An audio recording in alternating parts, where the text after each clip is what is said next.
Por que é que existe aquilo que existe em vez de nada existir?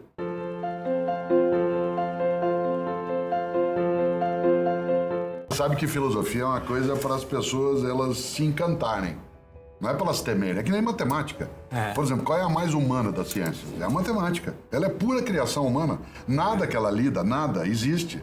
Você nunca viu um triângulo isósceles andando por aí, uma derivada ou uma matriz tomando um suco. Né? Nada do que a matemática lida tem realidade material, é pura invenção, é poesia pura. Pois bem, alguns professores e professoras conseguiram transformar a matemática no martírio, como algumas pessoas transformam filosofia no martírio. Não pode ser. A filosofia ela tem que ter profundidade, ela tem que ser analítica, sistemática, metódica, mas ela não pode ser enfadonha.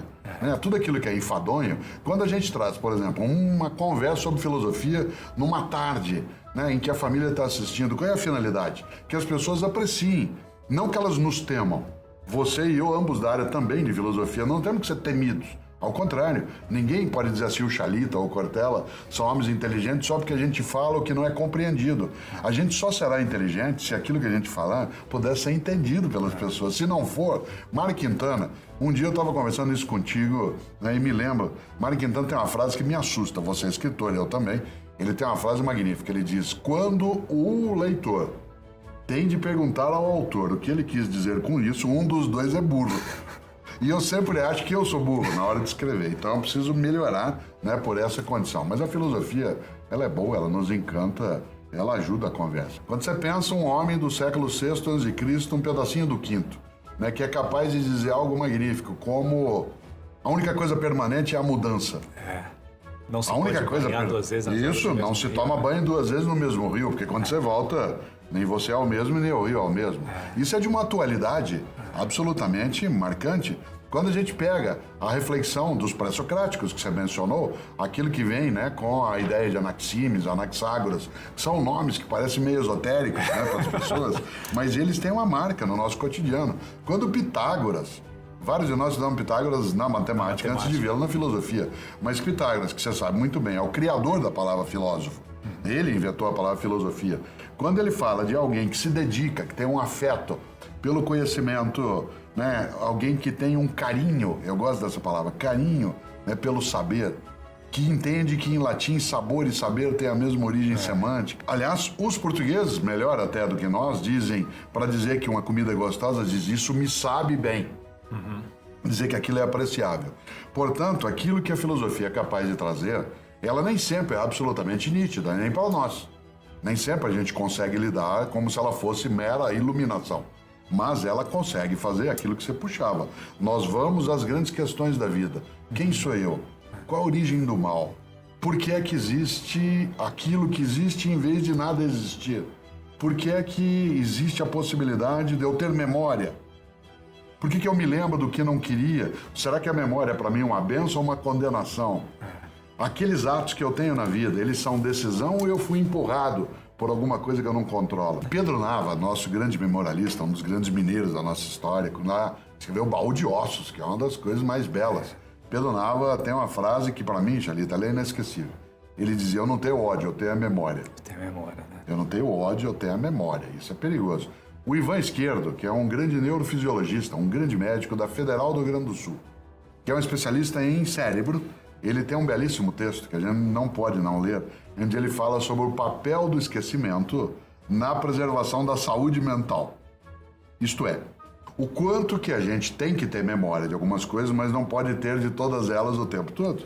Porque, do contrário, a memória ela pode carregar coisas que são boas, e a essas boas que a memória traz para agora, eu chamo de saudade. E ela pode carregar coisas que não são boas, que são aquelas que são a culpa. Né? Portanto, sem imaginar, parte da memória nos preserva. Uma das coisas que o idoso ele mais sofre no dia a dia é o fato de que a memória dele, ela não é que ela desaparece, é que ele começa a perder à sua volta aquilo que é referência. Isto é, o lugar que ele andava não tem mais. Quanto mais a pessoa vive, mais ela fica isolada, porque se ela tiver muito tempo de existência, né, outras pessoas falecem e ela se sente abandonada num outro tempo, como se ela tivesse encapsulada. Nesta hora, a memória salva. Porque quando alguém bem idoso, alguém da nossa família, da nossa amizade diz assim, porque eu, em 1940, quando eu estava ali em Cachoeira Paulista, que meu pai estava na loja Bela de calçado, quando começa a pensar essas coisas, e aquilo vai reavivando. A Terezinha Rios gosta de trabalhar uma ideia que é de recordar. A ideia de fazer passar pelo coração de novo, recordes. Aquilo que volta para dentro do coração e está outra vez aqui onde a gente está. Por isso, acho que a memória, ela pode ser para nós um dano, se a gente exagera, porque quando você tem culpa, a memória pode martirizar, mas quando você faz da memória apenas uma ferramenta de reavivar a saudade, aí é uma bom. coisa gostosa. Sabe que o brasileiro tem, você tem e eu tenho, porque é da nossa cultura, uma coisa que é apavorante. Todo estrangeiro apavora com uma frase que nós dizemos, que é assim, eu vou acabar com a tua raça. Essa expressão, ela é de uma violência, primeiro que ela é genocida. A raça toda. Ela é genocida, você já começa a trazer à tona tudo aquilo que é o horror da vida, é possível, mas não é obrigatório. Eu vou acabar com a tua raça significa não vou deixar rastro. Eu acho que a vingança, ela é como a ideia da raiva, né? Várias vezes você já leu, né, quanto se disse, é uma frase antiga, não tem autoria definida, que o ódio, por exemplo, é um veneno que você toma desejando que faça mal a outra pessoa. É você que toma, mas você acha que vai fazer mal pro outro. Há uma diferença entre desculpa e perdão. Desculpa é a coisa leve. Isto é, tudo bem, ok, isso não é perdão. Por exemplo, você me ofendeu por qualquer razão ou fez algo que não deveria fazer, eu te desculpo, mas eu não te perdoo. Isto é, eu continuo convivendo contigo, mas não vou esquecer. O perdão é a promessa do esquecimento. O perdão significa, eu sei, mas eu nunca mais vou lembrar obrigatoriamente, eu não vou trazer isso de novo para a nossa convivência. Nesse sentido, acho que a vingança é a ausência do perdão.